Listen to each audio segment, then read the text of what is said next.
Happy midweek, chikahan ng mga kapuso! Aminado si pambansang Ginoo David Licauco na ready na siyang magpakasal in the next few years. Pero secret daw muna kung meron na siyang special someone.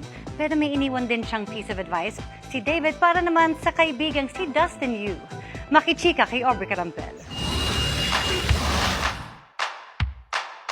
Bukod sa kanyang career bilang aktor hanggang sa pagiging entrepreneur, maraming goals na gusto pang i-achieve sa buhay si pambansang Ginoo David Licauco. Para ma-reach ko yun, kailangan kong figure out kung paano yun.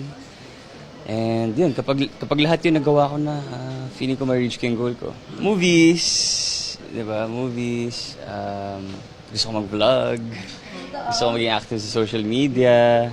At pag-amin niya, isa raw sa kanyang goals in the future ay to get married. Yeah, oo, siguro 3-4 years from now siguro.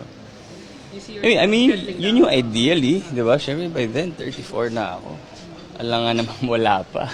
Pero nang tanungin kung meron na nga ba siyang special someone. Meron na ba? Di ko sure. Sometimes kasi private. Di ba? Sometimes we learn. Sometimes we say, sometimes we learn. This time I have learned. Things private. Yeah, I mean, it's not to say na meron ako, di ba? Parang just don't wanna let people know. For now, gusto raw muna niya to work para mas makaipon. Thankful nga siya sa mga dumarating na blessings kabilang ang bagong endorsements. So it just motivates me to do better, to improve on my craft, to improve on everything that I do so that I get more. Recently lang spotted together si David at ang kanyang best friend na si PBB Celebrity Collab Edition housemate, Dustin Yu.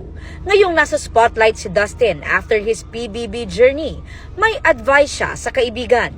Ang advice ko lang sa kanya actually yesterday, nag-usap ko sa phone, sabi ko sa kanya na wag mo na isipin yung mga haters. At this point, like, nandiyan na yan eh. Parang control what you can control. And I feel like kailangan niyang gawin yung mga ginagawa niya dati. Di ba? Yung kung sino siya. Kailangan niyang balikan yun eh. Aubrey Carampel, updated sa showbiz happenings.